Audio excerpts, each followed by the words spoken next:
Welcome to 5 Minute Bible, your daily guide for your daily reading.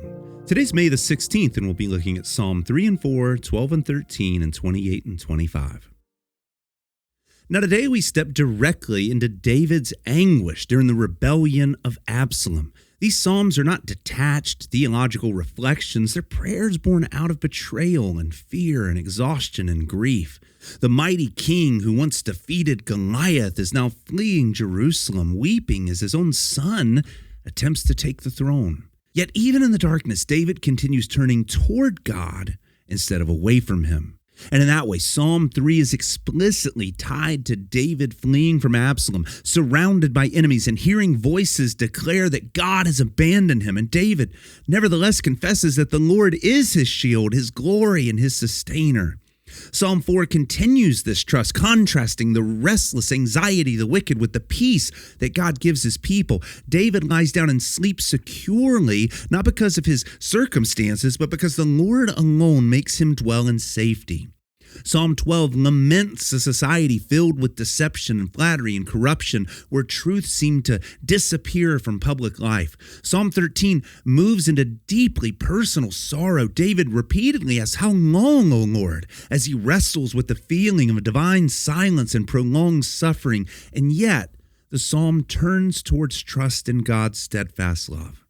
Psalm 28 cries out for mercy and protection, asking God not to remain silent while the wicked spread their destruction. Psalm 55 reaches some of the deepest emotional pain in the Psalter. David mourns betrayal, not from an obvious enemy, but from the close companion, a trusted friend, even his own son.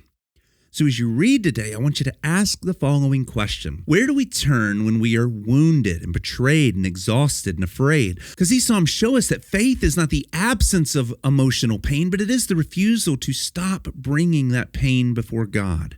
The central pattern in these Psalms is the battle between despair and trust. David's circumstances are genuinely crushing. His own son is turned against him. Trusted relationships are collapsing around him. Enemies are surrounding him. Lies are spreading everywhere. God even feels distant at times to David. And yet, remarkably, David continues praying. And that's the key pattern in his life and really the pattern that we should strive for in our life as well, because David doesn't retreat into bitterness or cynicism or self-destructive behavior. He keeps turning to God, even when his emotions are screaming for him to do otherwise.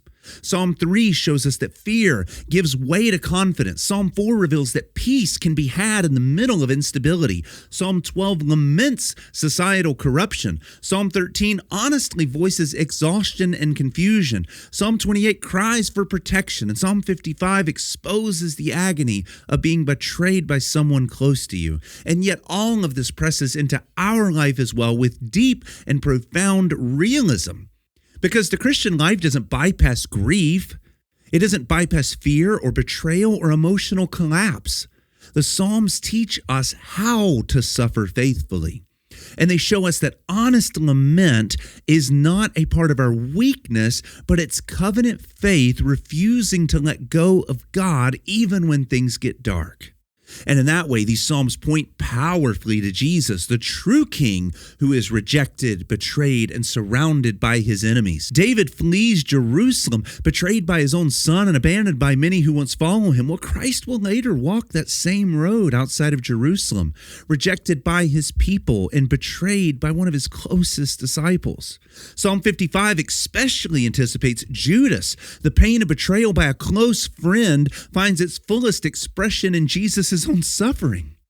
And yet, where David's suffering is partly tied to the consequences of his own sin, Christ suffers as the perfectly innocent king. He experiences abandonment, mockery, exhaustion, and betrayal without any sin that he could point to or anyone else could point to. And through that perfect, innocent suffering, Christ secures redemption for his guilty, broken people.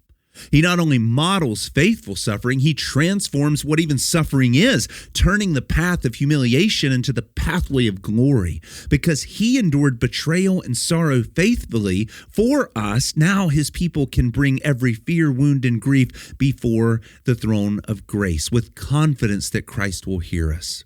So as you read these Psalms today, notice how David keeps turning to God even while surrounded by grief, betrayal, and enemies. And tomorrow, we're going to return to the narrative and watch the rebellion of Absalom move towards its dramatic and tragic climax. And with that, read your Bible carefully, devotionally, and joyfully, and may the Lord use his word to sanctify you completely, and we will continue our journey tomorrow. God bless you.